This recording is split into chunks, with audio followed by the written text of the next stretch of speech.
And secondly, he said that many nations before you have been destroyed, who had one law for the powerful and the rich, and one for the weak and the poor.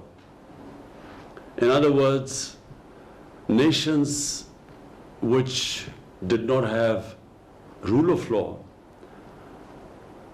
who had the law of the jungle, might is right, were sooner or later destroyed. Great nations always were based upon justice. The second thing our Prophet set up was the first welfare state in the history of mankind. First time the state took responsibility of the weak section of its society.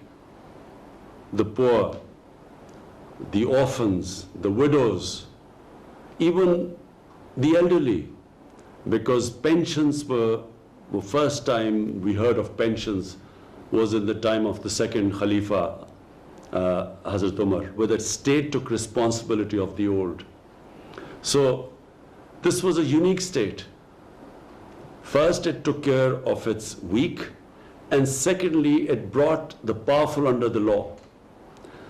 Even today, this is the main thing which distinguishes a civilized society from what is called a banana republic.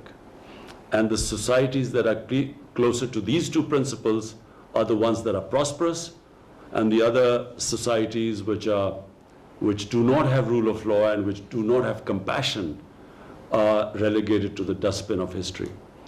We have seen the latest rising power, China.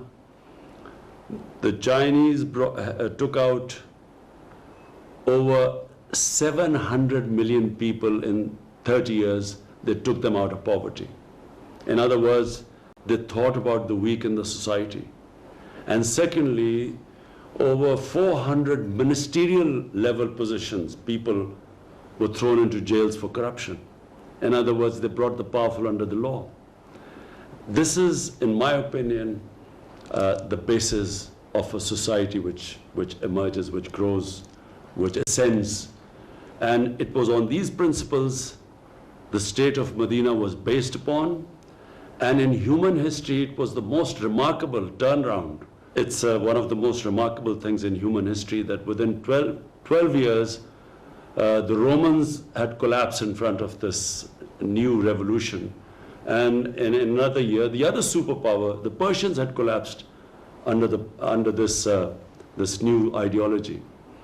And it became the greatest civilization because it under the rule of law, it liberated human beings. There was meritocracy, there was compassion. They led the world in science. For hundreds of years, they had the best scientists, the best thinkers. And that was because of the foundation laid in the state of Medina. And I hope that in the Muslim world, we will again go back to those basic principles, because those basic principles are, according to our great Iqbal, one of the greatest thinkers of the subcontinent, who said that whenever in history the Muslims have risen up, they've always gone back to the old principles of Islam, which were embedded by the Prophet in the state of Medina. Thank you. Wazir-e-Azam Imran Khan is